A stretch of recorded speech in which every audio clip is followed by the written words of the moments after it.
a pharmacist.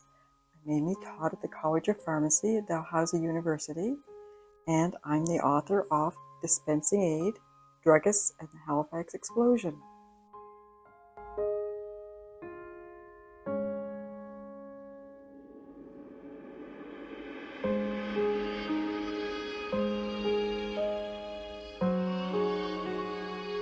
The explosion, people tended to go to 3 different places. They went to hospitals, doctors' offices, and drugstores.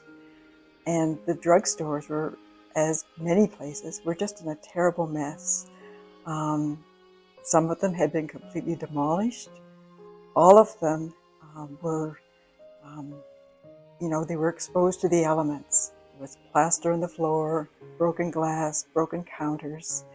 But to these drugstores, people came, injured people came looking for first aid from the pharmacists, and also people came looking for supplies, things that they could take out onto the streets and help other people.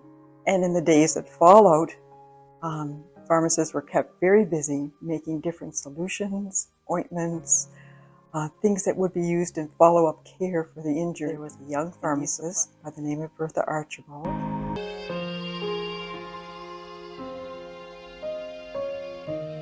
who worked day and night for several days trying to keep medication supplied for the hospital patients. And as you can imagine, the hospital was just overflowing with people who had injuries. And I'm sure you've heard as well of people who have come to the aid of Halifax after the explosion.